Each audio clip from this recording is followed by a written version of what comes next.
सत श्री अकाल। India plus USA देख रहे सारे दर्शकों का मैं अमनप्रीत कौर स्वागत करती हूँ।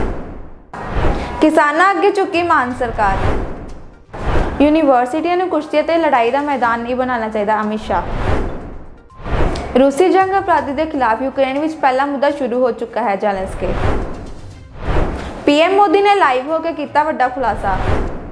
आओ शुरुआत करते हैं आज इस पहली वड्डी खबर तो। किसानां अगे चुकी मान सरकार। पंजाब सरकार ने संयुक्त किसान मोर्चे ਦੀਆਂ ਮੰਗਾਂ ਨੂੰ स्वीकार कर लिया है। किसान ਦਾ ਅੰਦੋਲਨ तेज हो गया ਸੀ ਤੇ 23 ਸੰਗਠਨ ਨਾਲ ਜੁੜੇ ਕਿਸਾਨ ਚੰਡੀਗੜ੍ਹ ਲਈ ਕੂਚ ਕਰਨ ਗਏ ਸਨ, ਜਿਨ੍ਹਾਂ ਨੂੰ ਮੁਹਾਲੀ ਵਿੱਚ ਰੋਕ ਲਿਆ ਗਿਆ ਸੀ। ਹੁਣ ਆਮ ਆਦਮੀ ਪਾਰਟੀ ਸਰਕਾਰ ਨੇ ਝੋਨਾ ਲਾਉਣ ਦੀ ਮੰਗ ਨੂੰ ਪ੍ਰਵਾਨ ਕਰ ਲਿਆ ਗਿਆ ਹੈ, जिस तहत ਝੋਨੇ ਦੀ ਬਿਜਾਈ ਲਈ ਪੂਰੇ ਪੰਜਾਬ ਨੂੰ 2 ਜ਼ੋਨਾਂ ਵਿੱਚ ਵੰਡਿਆ ਗਿਆ ਹੈ। ਪੰਜਾਬ ਸਰਕਾਰ ਨੇ 2 ਪੜਾਵਾਂ ਵਿੱਚ ਝੋਨਾ ਲਗਾਉਣ ਦੀ ਮੰਗ ਨੂੰ ਸਵੀਕਾਰ ਕਰ ਲਿਆ ਹੈ। ਭਗਵੰਤ ਮਾਨ ਨੇ ਕਿਸਾਨ ਆਗੂਆਂ ਨਾਲ ਮੁਲਾਕਾਤ ਕੀਤੀ। ਉਹਨਾਂ ਨੇ ਸਰਕਾਰ ਵੱਲੋਂ ਰਸਮੀ ਐਲਾਨ ਕੀਤੇ ਜਾਣ ਤੋਂ ਬਾਅਦ ਹੀ ਪਿੱਛੇ ਹਟਣ ਦੀ ਗੱਲ ਕਹੀ ਹੈ।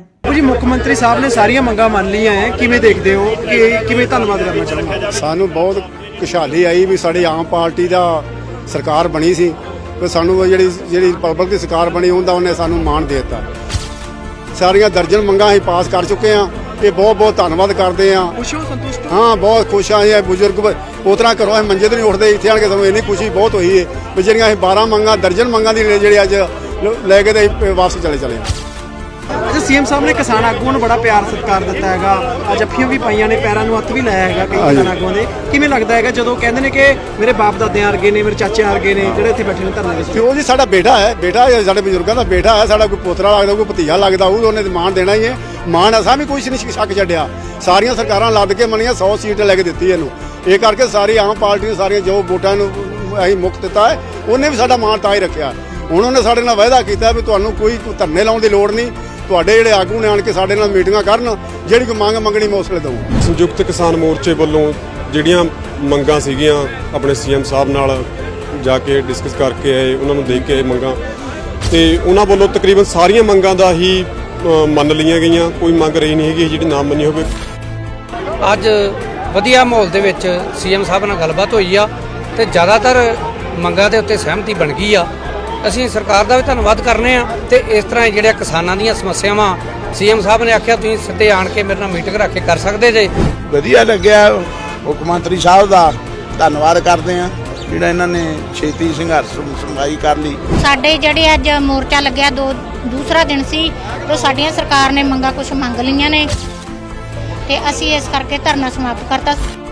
ਭਗਵੰਤ ਮਾਨ ਜੀ ਦੇ ਨਾਲ ਮੀਟਿੰਗ ਕਰਕੇ ਤੇ ਆਪਣੀ ਮੰਗਾਂ ਮੰਗਵਾਈਆਂ ਨੇ ਤੇ ਮੱਕੀ ਦੇ ਉੱਤੇ ਤੇ ਮੂੰਗੀ ਦੇ ਉੱਤੇ, ਬਾਸਪਤੀ ਦੇ ਉੱਤੇ, ਬਾਕੀ ਜਿਹੜੇ ਹੋਰ ਵੀ ਸਾਡੇ ਮਸਲੇ ਨੇ, ਚਿੱਪ ਵਾਲੇ ਮੀਟਰ ਹੋ ਗਏ ਤੇ ਪਾਣੀ ਦੇ ਮਸਲੇ ਹੋ ਗਏ, ਸਾਰੇ ਸਾਡੇ ਮੰਨੇ ਗਏ ਨੇ। ਸੋ ਮੈਂ ਮਾਨ ਸਾਹਿਬ ਦਾ ਧੰਨਵਾਦ ਕਰਦੀ ਜਿਨ੍ਹਾਂ ਸਾਡੀਆਂ ਮੰਗਾਂ ਮੰਨੀਆਂ ਨੇ। ਇਸ ਗਰਮੀ ਦੇ ਉੱਤੇ ਸਾਨੂੰ ਉਹਨਾਂ ਨੇ ਠਾ ਲਿਆ, ਨਹੀਂ ਤਾਂ ਅਸੀਂ ਬੈਠੇ ਰਹਿਣਾ ਸੀ। ਵੀਰੇ ਇਹੀ ਕਹਿਣਾ ਚਾਹੁੰਦੇ ਆ, ਬਹੁਤ ਖੁਸ਼ੀ ਹੈ ਘਰ ਜਾਣ ਦੀ ਤੇ ਧੰਨਵਾਦ ਕਰਦੇ ਆ ਮਾਨ ਸਰਕਾਰ ਦਾ ਜਿਨ੍ਹਾਂ ਨੇ ਇੰਨੀ ਛੇਤੀ ਮੰਗਾਂ ਮੰਨ ਲਈਆਂ ਨੇ।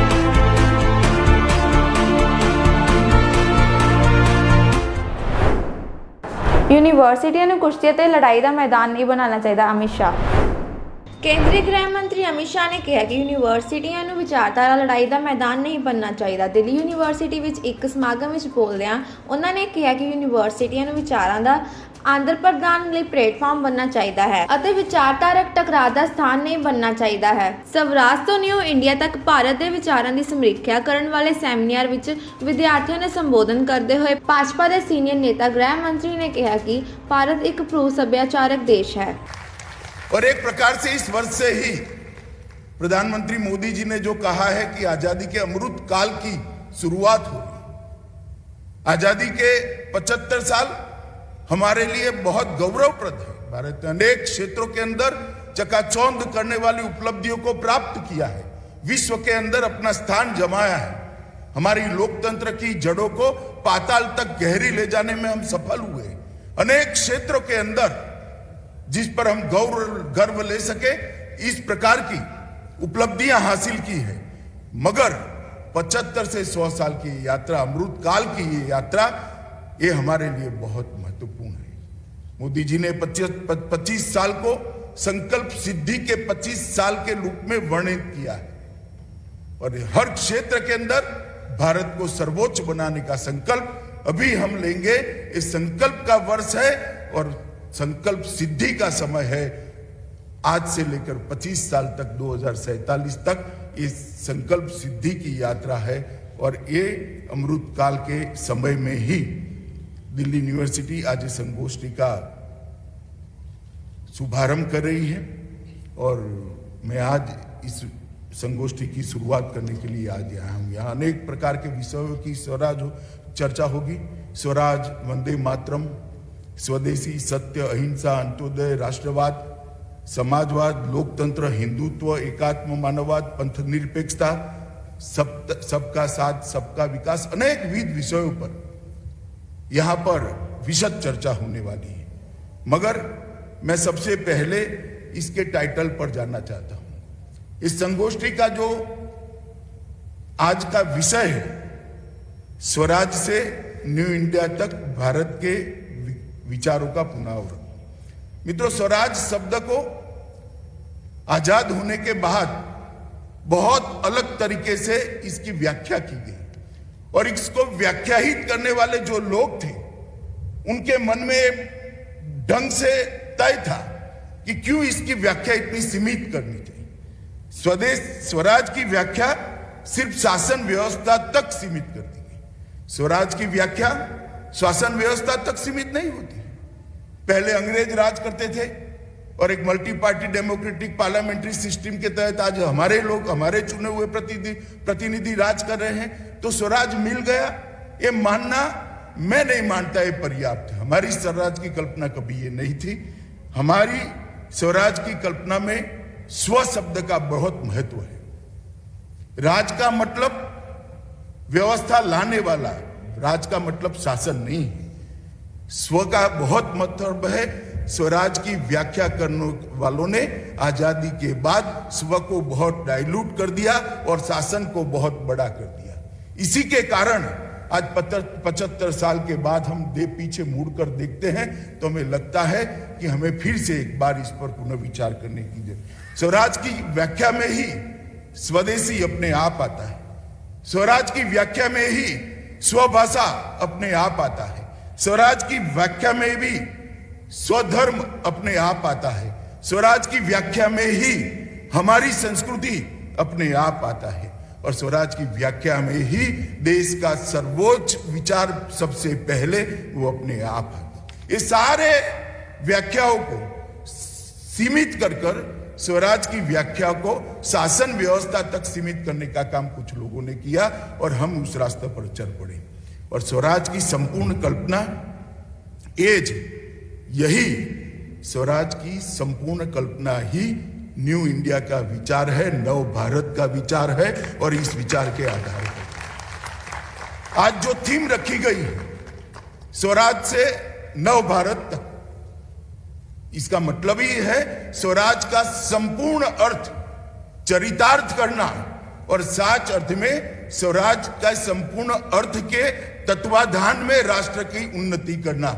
इस दिशा में देश को ले जाने का आज संगोष्ठी है। मैं मानता हूं कि एक समृद्ध, सशक्त, संस्कृत, शिक्षित, सुरक्षित और सामर्थ्यवान भारत की रचना का तभी विचार हो सकता है जब स्वराज के सारे अर्थ हम समाहित करें और उसको प्राप्त करने के उद्देश्य के साथ एक रास्ते पर चल पड़े। भारत की जो कल्पना करते, मैं कई लोगों को सुना, मैं किसी के साथ कभी मतभेद नहीं करता, मगर मैं अपने विचारों को दृढ़ता के साथ रखता भी हूं और मैं मानता हूं कि मेरा अधिकार है। मैं किसी के साथ कभी डिस्प्यूट नहीं करता। कुछ लोग आइडिया ऑफ इंडिया की बात करते हैं, मुझे कई बार लगता है कि उनको भारत के विचार की चर्चा करने से पहले भारत का अर्थ भी मालूम है क्या। आइडिया ऑफ इंडिया की जो लोग बात करते हैं वो जैसे ऐसी फिलॉसफी लेकर आते हैं कि जो बहुत नया विचार है, बहुत प्रासंगिक विचार है और हम विश्व को कुछ बड़ा दे देंगे। मैं आज बहुत स्पष्टता के साथ यहाँ विद्यार्थी बैठे हैं, उनको कहना चाहता हूं, यहाँ मंच पर पॉलिटिकल साइंस के प्रोफेसर भी बैठे हैं। भारत को अगर हम जियो पॉलिटिकल कंट्री के रूप में देखेंगे तो हम कभी भी भारत को समझ नहीं पाएंगे। भारत कोई संधि से बना हुआ राष्ट्र नहीं है। भारत कोई रेजोल्यूशन से बना हुआ है राष्ट्र नहीं है। भारत कोई युद्ध के परिणाम से निर्मित हुआ राज्य नहीं है। भारत एक जियो कल्चर कंट्री है, भू सांस्कृतिक देश है, और जब तक इस बात को हम नहीं समझेंगे हम भारत की कल्पना को समझेंगे। सदियों तक, हजारों सालों से हमारी चीर पुरातन एक सांस्कृतिक नदी का प्रवाह बह रहा है, और इस सांस्कृतिक नदी के प्रवाह ने जिन जिन लोगों को अपनी आगोश में लिया वो भारत है। और भारत को आज इसी दृष्टि से समझ, मेरी पार्टी का अध्यक्ष था, पूरे देश का सभी जिलों का भ्रमण किया है।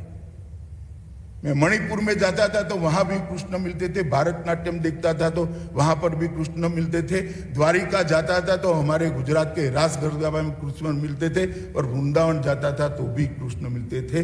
तो ये संस्कृति ही हमें जोड़ती है। गंगा भी देश के किसी भी कोने में चले जाओ आपको गंगा मिलेगी ही मिलेगी। ये बातें भारत को जोड़ती है, भारत को एक रखती है, और ये विचार को जब तक हम नहीं। ਰੂਸੀ ਜੰਗ ਅਪਰਾਧੀ ਦੇ ਖਿਲਾਫ ਯੂਕਰੇਨ ਵਿੱਚ ਪਹਿਲਾ ਮੁੱਦਾ ਸ਼ੁਰੂ ਹੋ ਚੁੱਕਾ ਹੈ। ਜ਼ੈਲੈਂਸਕੀ ਰੂਸੀ ਜੰਗ ਅਪਰਾਧੀ ਦੇ ਖਿਲਾਫ ਯੂਕਰੇਨ ਵਿੱਚ ਪਹਿਲਾ ਮੁਕੱਦਮਾ ਸ਼ੁਰੂ ਹੋ ਚੁੱਕਾ ਹੈ ਅਤੇ ਇਹ ਅੰਤਰਰਾਸ਼ਟਰੀ ਟ੍ਰਿਬਿਊਨਲ ਦੇ ਅੰਦਰ ਨਿਆਂ ਦੀ ਪੂਰੀ ਬਹਾਰ ਨਾਲ ਖਤਮ ਹੋਵੇਗਾ। ਮੈਨੂੰ ਇਸ ਦਾ ਯਕੀਨ ਹੈ। ਅਸੀਂ ਉਹਨਾਂ ਸਾਰਿਆਂ ਨੂੰ ਲੱਭਾਂਗੇ ਅਤੇ ਨਿਆਂ ਦੀ ਕਟਹਿਰੀ ਵਿੱਚ ਲਿਆਵਾਂਗੇ ਜੋ ਅਪਰਾਧਿਕ ਆਦੇਸ਼ ਦਿੰਦੇ ਅਤੇ ਲਾਗੂ ਕਰਦੇ ਹਨ। мільярдів доларів. Сьогодні цей пакет проголосований в Сенаті США. Це прояв потужного лідерства і потрібний внесок у наш спільний захист свободи. Також у Німеччині відбулася зустріч міністрів фінансів та керівників центрбанків Великої Сімки, представників міжнародних донорів. Я завжди кажу дуже відверто, що місячний бюджетний дефіцит в Україні зараз – це 5 мільярдів доларів США. І щоб вистояти у війні за свободу, нам потрібна швидка і достатня фінансова підтримка. І це для партнерів не просто витрати чи подарунок, це їхній внесок у власну безпеку. Бо захист України означає і їхній захист від нових війн і криз, які Росія може спровокувати. Може, якщо матиме успіх у війні проти України. І тому ми всі разом маємо забезпечити, щоб не було жодного успіху у Росії в агресії проти нашої держави. Ані воєнного, ані економічного, ані будь-якого іншого. Говорив сьогодні з президенткою Єврокомісії Урсулою фон дер Ляєн. Вже особисто подякував їй за макрофінансову допомогу на 9 мільярдів євро. Цей пакет був запропонований напередодні. Також говорив з прем'єр-міністром Британії Борисом Джонсоном про економічні питання, зокрема про експорт нашої агропродукції та імпорт пального, а також про ситуацію в районах бойових дій та евакуацію з Азовсталі наших героїв. Роблю все, щоб найбільш впливові міжнародні сили були проінформовані і, наскільки це можливо, залучені до порятунку наших військових. Звернувся до студентів українських університетів, і це було особливо звернення. Сподіваюсь, його почують не тільки студенти, бо зараз такий час, коли маємо змогу побудувати таке майбутнє для України, якого дійсно хочемо. Наше майбутнє саме українське, без якихось там застарілих і токсичних речей, які не мають відношення до наших національних потреб і нашого характеру. Україна стала господарем свого життя і має сама визначати, як жити. Загалом у сьогоднішньому спілкуванні взяли участь студенти 25 українських університетів. Географія доволі широка: Київ, Біла Церква, Маріуполь, Чернігів, Харків, Одеса, Львів, Кривий Ріг, Донецьк, Херсон, Франківськ, Горлівка, Дніпро. Не всі університети працюють у своїх містах, деякі переміщені. Але що було приємно і правильно, студенти і ректори впевнені, що Україна переможе і відновить вільне життя на всій території. Були й важливі поточні питання. По-перше, доручив міністру освіти підготувати такі зміни, які дозволять абітурієнтам з усіх тимчасово окупованих територій вступати до українських вишів у спрощеному порядку. По-друге, доручив Міністру також вирішити, як забезпечити навчання тих студентів, які на контрактній формі, але при цьому самі з нині окупованих територій. Очевидно, що платити за контрактом на навчання у таких умовах вкрай складно. Держава має допомогти. Тож очікую від міністра, від уряду і, якщо потрібно, від народних депутатів відповідних рішень. Говорили зі студентами і про післявоєнну відбудову, і про те, як гарантувати безпеку нашій державі на десятиліття вперед. Збройні сили України продовжують просуватися у звільненні Харківщини. Але на Донбасі окупанти намагаються ще більше посилити тиск. Там пекло, і це не перебільшення. Жорстоке, абсолютно безглузде бомбардування Сєвєродонецька.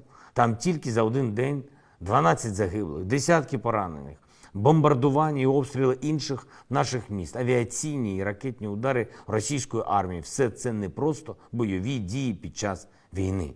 Російські удари Чернігівщині, а зокрема страшний удар по Десні. Там продовжується розбір завалів, багато загиблих, постійні удари по Одеській області, по містам Центральної України, повністю зруйнований Донбас. Все це не має і не може мати жодного військового пояснення для Росії. Це свідоме і злочинне намагання вбити якнайбільшу кількість українців, зруйнувати якнайбільше житлових будинків, соціальних об'єктів, підприємств. Це те, що отримає кваліфікацію геноциду українського народу і за що окупанти точно постануть перед правосуддям. Перший судовий процес в Україні проти російського воєнного злочинця вже розпочався. А завершиться це повним відновленням справедливості в рамках вже міжнародного трибуналу. Впевнений в цьому. Ми знайдемо і притягнемо до відповідальності усіх, хто віддає злочинні накази і виконує їх. Підписав сьогодні укази про нагородження наших героїв. 210 військовослужбовців Збройних сил України відзначені державними нагородами, з них 48 посмертно. Звання Героя України присвоєно капітану Сергію Пархоменку, командиру авіаційної ланки 299-ї бригади тактичної авіації. Посмертно. Вічна пам'ять усім, хто віддав життя за Україну. Вічна слава кожному і кожній, хто бореться за незалежність. Слава Україні! ਪੀਐਮ ਮੋਦੀ ਨੇ ਲਾਈਵ ਹੋ ਕੇ ਕੀਤਾ ਵੱਡਾ ਖੁਲਾਸਾ। ਪ੍ਰਧਾਨ ਮੰਤਰੀ ਨਰਿੰਦਰ ਮੋਦੀ ਨੇ ਅੱਜ ਜੈਪੁਰ ਵਿੱਚ ਚੱਲ ਰਹੀ ਭਾਜਪਾ ਦੇ ਰਾਸ਼ਟਰੀ ਅਹੁਦੇਦਾਰਾਂ ਦੀ ਮੀਟਿੰਗ ਨੂੰ ਆਨਲਾਈਨ ਸੰਬੋਧਨ ਕੀਤਾ। ਇਹ ਮੀਟਿੰਗ 19 ਤੋਂ 21 ਮਈ ਤੱਕ ਜੈਪੁਰ ਵਿੱਚ ਆਯੋਜਿਤ ਕੀਤੀ ਗਈ ਹੈ। ਪਾਰਟੀ ਦੇ ਰਾਸ਼ਟਰਪਤੀ ਪ੍ਰਧਾਨ ਜੇਪੀ ਨੱਡਾ ਬੈਠਕ ਵਿੱਚ ਸ਼ਾਮਲ ਹੋਣ ਲਈ ਵੀਰਵਾਰ ਨੂੰ ਜੈਪੁਰ ਪਹੁੰਚੇ ਸਨ। ਮੀਟਿੰਗ 'ਚ ਪਾਰਟੀ ਨੂੰ ਹੋਰ ਮਜ਼ਬੂਤ ਕਰਨ ਦੇ ਨਾਲ-ਨਾਲ ਦੇਸ਼ ਦੇ ਮੌਜੂਦਾ ਹਾਲਾਤਾਂ ਤੇ ਚਰਚਾ ਕੀਤੀ ਜਾ ਰਹੀ ਹੈ। ਮੀਟਿੰਗ ਨੂੰ ਸੰਬੋਧਨ ਕਰਦੇ ਮੋਦੀ ਨੇ ਕਿਸੇ ਵੀ ਪਾਰਟੀ ਦਾ ਨਾਂ ਲੈਂਦਿਆਂ ਕਿਹਾ, ਕੋਈ ਵੀ ਪਾਰਟੀ ਹੋਵੇ, ਵਿਕਾਸ ਦੀ ਰਾਜਨੀਤੀ ਵਿੱਚ ਆਉਣ ਲਈ ਮਜ਼ਬੂਤ ਹੋਣਾ ਪੈਂਦਾ ਹੈ। ਸਾਨੂੰ ਅਜਿਹੀਆਂ ਪਾਰਟੀਆਂ ਦੇ ਜਾਲ ਵਿੱਚ ਕਦੇ ਨਹੀਂ ਫਸਣਾ ਚਾਹੀਦਾ। ਸਾਨੂੰ ਕਦੇ ਵੀ ਕੋਈ ਸ਼ਾਰਟਕਟ ਨਹੀਂ ਲੈਣਾ ਚਾਹੀਦਾ। सबसे पहले तो मैं देश के कोने कोने में मातृभूमि की सेवा में लगे हुए जन जन के कल्याण में खप रहे भाजपा के कोटि कोटि कार्यकर्ताओं का अभिनंदन करता हूं।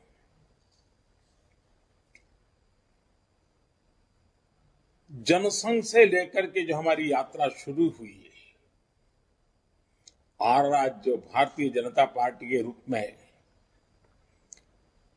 फली फूली इस पार्टी के स्वरूप को, उसके स्वरूप को, उसके विस्तार को देखते हैं तो गर्व तो होता ही है, लेकिन इसके निर्माण में खुद को खपाने वाले पार्टी के सभी मनुष्यों, सभी विभूतियों, उन सबको मैं आज नमन करता हूं। साथियों, हम राजस्थान की धरती पर हैं।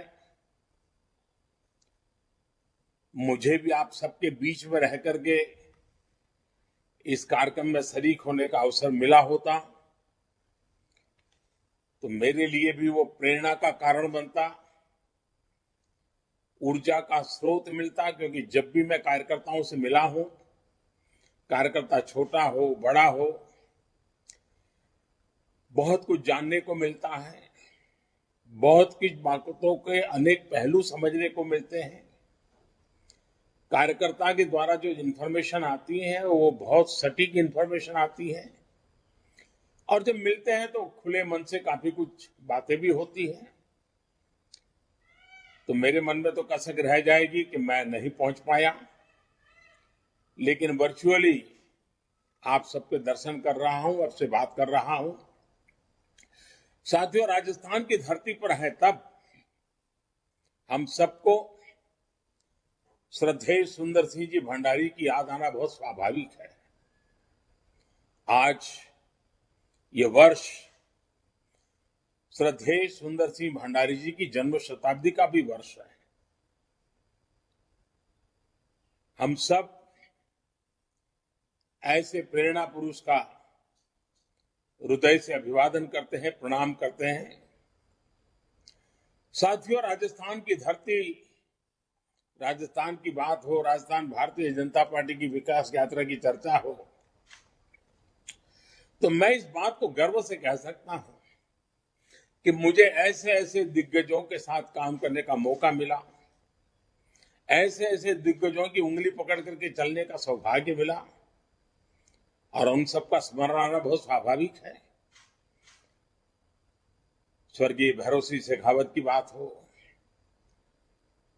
आदरणीय जगदीश प्रसाद माथुर जी का स्मरण आना, भानु कुमार शास्त्री जी, हमारे रघुवीर सिंह कौशल जी, हमारे भंवरलाल शर्मा जी, हमारे गंगाराम कोहली जी, अनगिनत नाम, ऐसे सभी वरिष्ठ जनों की उंगली पकड़ करके चलने का मुझे सौभाग्य मिला है। ये सारे वो लोग हैं जिन्होंने पार्टी को दिशा दिखाई, पार्टी के लिए अपना पूरा जीवन खपा दिया। ऐसे ही अनगिनत समर्पित जीवन का हमें स्मरण होना बहुत स्वाभाविक है। और इसीलिए जब कमल पुष्प की रचना हुई है, और मैं पार्टी को अभिनंदन करता हूं, आज इस कमल पुष्प पे हमारे बूथ स्तर के कार्यकर्ता पुराने कार्यकर्ताओं के जीवन की जो कथाएं उसमें प्रस्तुत करते हैं, अपने आप में प्रेरक है।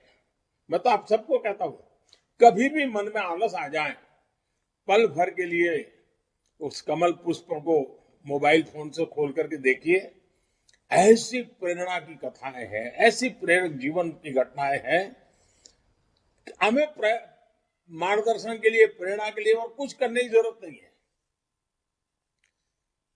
एक एक का जीवन, एक एक पल का काम कार्यकर्ताओं के लिए प्रेरणा का स्वरूप है। साथियों, 21वीं सदी का इस समय भारत के लिए बहुत अहम समय है। और आपको याद होगा, मैंने लाल किले से कहा था,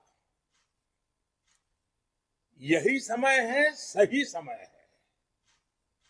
आज हम सभी देख रहे हैं कि दुनिया में भारत के प्रति किस तरह की विशेष भावना जागृत हुई है। दुनिया आज भारत को बहुत उम्मीदों से देख रही है। ठीक वैसे ही भारत में भाजपा के प्रति जनता का एक विशेष स्नेह अनुभव हो रहा है। देश की जनता भाजपा को बहुत विश्वास से, बहुत उम्मीद से देख रही है। देश की जनता की आशा आकांक्षा हमारा दायित्व बहुत ज्यादा बढ़ा देती है। आजादी के इस अमृत काल में देश अपने लिए अगले 25 वर्षों के लक्ष्य तय कर रहा है। भाजपा के लिए ये समय है अगले 25 वर्षों के लक्ष्य तय करने का, उनके लिए निरंतर काम करने का। देश के लोगों की जो उम्मीदें हैं हमें वो पूरी करनी है। देश के सामने जो चुनौतियां हैं हमें देश के लोगों के साथ मिलकर हर चुनौतियों को पार करना है, परास्त करना है और विजय के संकल्प के साथ आगे बढ़ना है। और हम जानते हैं कि इसका मार्ग क्या है। हमारा दर्शन है पंडित दीनदयाल उपाध्याय का एकात्म मानव दर्शन, अंत्योदय। हमारा चिंतन है डॉक्टर श्यामा प्रसाद मुखर्जी की सांस्कृतिक राष्ट्र नीति। हमारा मंत्र है सबका साथ, सबका विकास, सबका विश्वास और सबका प्रयास। साथियों, मैं एक अलग तरीके से बात आपको बताना चाहता हूं। अब मान लीजिए, कल्पना कीजिए, किसी गंभीर बीमारी से पीड़ित व्यक्ति जब लंबे उपचार के बाद भी ठीक नहीं होता तो बीमारी को ही अपनी नियति मान लेता है। वो बीमारी से बनी उन परिस्थितियों को स्वीकार कर लेता है, उसमें जीना सीख लेता है। वो सोचता है कि किसी भी तरह चलो भाई दिन कट जाए। व्यक्ति के जीवन में ऐसा होता है ना, कभी कभी राष्ट्र के जीवन में भी ऐसा होता है। हमारे देश में भी एक लंबा कालखंड ऐसा रहा जब लोगों की सोच मजबूरन ऐसी हो गई थी कि बस और कोई सहारा नहीं है, अब तो इसी में गुजारा करना है, बस किसी तरह बस समय निकल जाए, जिंदगी गुजर जाए। ना सरकारों से उनको कोई अपेक्षा बची थी और नहीं सरकार भी उनके प्रति कोई अपनी जवाबदेही है वो समझने की स्थिति में थी। साथियों, देश की जनता ने 2014 में एक नया इतिहास लिखने का फैसला कर लिया। फैसला जनता का था। 2014 के बाद भाजपा देश को इस सोच से बाहर निकल करके लाई है। आज निराशा नहीं, आशा और अपेक्षा का युग। साथियों, आज भारत के लोग एस्पिरेशन से भरे हुए हैं। आज हिंदुस्तान का हर नागरिक नतीजे चाहता है, सरकारों का काम करते हुए देखना चाहता है। वो अपनी आंखों के सामने परिणाम प्राप्त करना चाहता है, परिणाम देखना चाहता है। राजनीतिक नफा नुकसान से अलग मैं इसे जनमानस में आया बहुत बड़ा पॉजिटिव चेंज मानता हूं। जब देश के 130 करोड़ लोगों की आकांक्षाएं इस प्रकार से जग जाती है तो निश्चित रूप से सरकारों की जवाबदेही भी बढ़ती है। उनके लिए काम करना अनिवार्य हो जाता है। सार्वजनिक जीवन के हर व्यक्ति के लिए ये जन जागृति अनिवार्य रूप से काम करने के लिए प्रेरित भी करती है, दबाव भी बनाती है। और इसलिए देश के लोगों की बढ़ती हुई एस्पिरेशंस में मैं देश के उज्जवल भविष्य को भली भांति देख रहा हूं और जब ये सारी चित्र मेरे सामने मैं देखता हूं,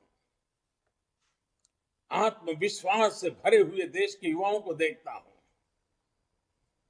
कुछ कर गुजरने के हौसले के साथ, भागीदारी के विश्वास के साथ आगे बढ़ती बहन बेटियों को देखता हूं, तो मेरा आत्मविश्वास भी कई गुना बढ़ जाता है। साथियों, जब अपेक्षाएं बढ़ती हैं तो अपेक्षित परिणाम लाने के लिए परिश्रम की पराकाष्ठा करने का जज्बा भी बढ़ता है। यही जज्बा देश को आजादी के इस अमृत काल में नई ऊंचाई पर ले जाएगा। साथियों, आजादी के इस अमृत काल में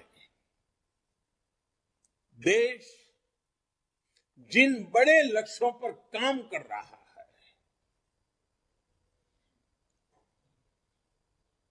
तब हमें कुछ बातें और भी याद रखनी जरूरी है। भाजपा का कार्यकर्ता होने के नाते हमें चैन से बैठने का कोई हक नहीं है, कोई अधिकार नहीं है। यूं तो दुनिया कहेगी और सच्चाई भी है, क्या देश के 18 राज्यों में भाजपा की सरकार है, 1300 से अधिक विधायक हो, 400 से अधिक सांसद हो, राज्यसभा में भी वर्षों के बाद कोई दल 100 के आंकड़े को छूने जा रहा है, वो नसीब भी भाजपा को मिला है। यानी ये सारी सफलताओं को जब सामने देखते हैं तो स्वाभाविक मन करेगा यार बहुत हो गया। लेकिन साथियों, हमें सत्ता भोग ही करना होता तो भारत जैसे विशाल देश में कोई भी सोच सकता है कि अरे भाई इतना सारा मिल गया, इतना सारा प्राप्त कर लिया, अरे अब तो बैठो आराम करो, चलो यार। जी नहीं, वो रास्ता हमारे लिए नहीं है, वो रास्ता हमें मंजूर नहीं है। और जिन्होंने हमारे देश के लिए, हमारी पार्टी के लिए जीवन खपाया है, उन्होंने हमें आराम करने की इजाजत नहीं दी है और इसलिए आराम तो नहीं करना है। साथियों, इतना सब विजय पताका के फहर रही है तो भी आज भी हम अधीर हैं, आज भी हम बेचैन हैं, आज भी हम आतुर हैं, क्योंकि हमारा मूल लक्ष्य भारत को उस ऊंचाई पर पहुंचाना है जिसका सपना देश की आजादी के लिए मन मिटने वालों ने देखा था। जिन सपनों को लेकर के देश के वीर फांसी के फंदे को गले में लगा करके मातृभूमि के लिए आहूत हो गए थे। हमें अपने स्वतंत्रता सेनानियों का ऋण कभी चुका नहीं सकते दोस्तों, लेकिन दिन रात मेहनत कर सकते हैं, खुद को देश के लिए खपा सकते हैं। और मुझे खुशी है कि भाजपा का प्रत्येक कार्यकर्ता आज इन भावनाओं से प्रेरित होकर के नित्य नूतन प्राण शक्ति लेकर के ਇਹ ਸਨ ਅੱਜ ਦੀਆਂ ਮੁੱਖ ਖਬਰਾਂ। ਮੈਨੂੰ ਅਮਨਪ੍ਰੀਤ ਨੂੰ ਦਿਓ ਇਜਾਜ਼ਤ ਤੇ ਹੋਰ ਵਧੇਰੇ ਖਬਰਾਂ ਦੇ ਲਈ ਜੁੜੇ ਰਹੋ ਇੰਡੀਆ ਪਲੱਸ USA ਦੇ ਨਾਲ। ਸਤਿ ਸ਼੍ਰੀ ਅਕਾਲ।